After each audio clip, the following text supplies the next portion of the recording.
wabarakatuh.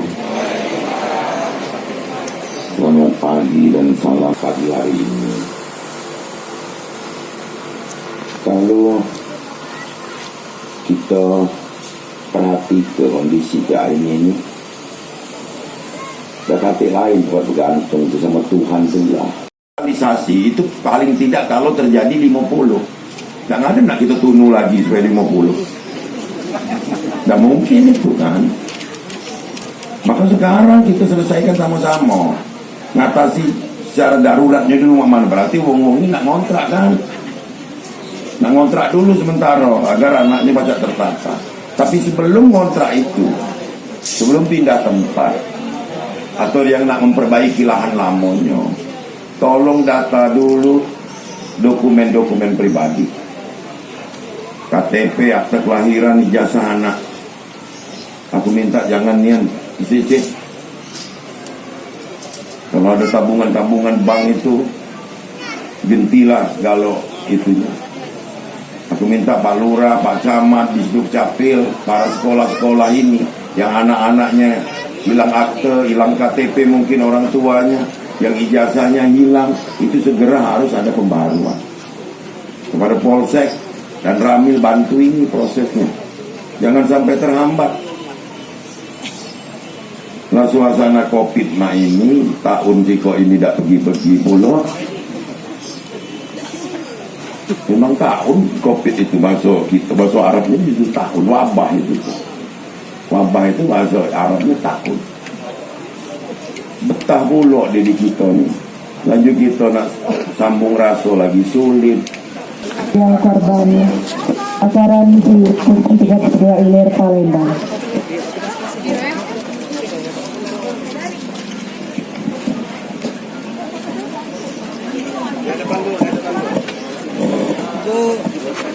Depan Bu. Sini Bu, ngadep sini Bu. Kita saksikan bersama Ketua Palang Merah Provinsi Sumatera Selatan Ibu Hajah Fadrita Lustia Hertanderu menyerahkan itu depan masyarakat tentunya, dan mempersilahkan kepada tempat untuk menyerahkan bantuan secara simbol. Bantuan ini merupakan bantuan dari Basnas Provinsi Sumatera Selatan, dari BNPB Provinsi Sumatera Selatan, Dinas Sosial Provinsi Sumatera Selatan, dari Bank Sumsel Babel tentunya, Dinas Kesehatan Provinsi Sumatera Selatan, dan Palang Merah Indonesia Provinsi Sumatera Selatan. Dan selamat gak ya? Menyelamatkan orang tuanya. Motornya? Ini Bang. Mana? Itu sungai apa yang kecil ya? Sungai aliran Pak, anak-anak sungai Pak. Sungai besar. Tadi besar tadi Pak. Dulu kan ini masuk ke Ethiopia do kemiling dulu. Ledakan atau tiba-tiba api deh? Ledakan, bukan ledakan. Kalau ledakan kotor.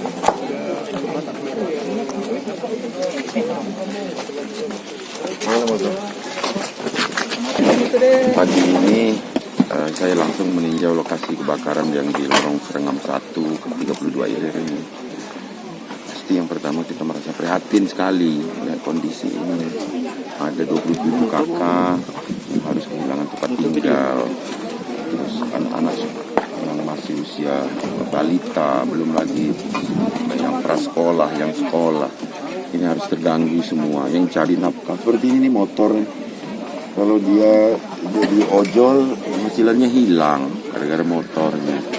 Kehadiran saya ini untuk mencarikan solusi apa, kecuali bantuan-bantuan yang sifatnya kedaruratan, mengatasi kedaruratan seperti sembako, alat kesehatan, alat sekolah. Tapi kita juga ingin masa depan mereka tertata lagi gitu.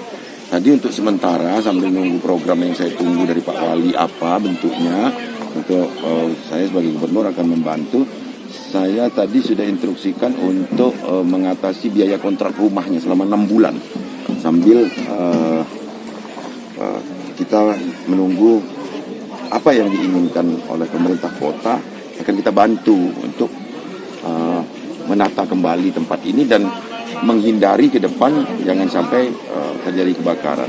Dan kepada pihak kepolisian tadi sudah saya sampaikan juga untuk menyelidiki ini, karena sampai sekarang belum ketahuan ini listrik atau kompor, belum ketahuan. Tapi mudah-mudahan bukan kesengajaan. Pak, tadi besarannya 3 juta per kakak, Pak? Ya, untuk kontrak.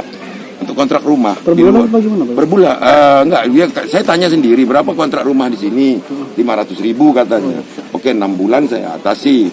27 kakak kali 3 juta. Terus nanti saya mau minta laporan dari kelurahan, kecamatan dan wali kota. Kalau dia usaha apa yang harus kita perbaiki. Kalau dia UMKM, modalnya sampai hal-hal yang pernik-perniknya lah kita akan bantu. Kasihan mereka, ya. Jangan lupa subscribe, share, komen, dan like ya.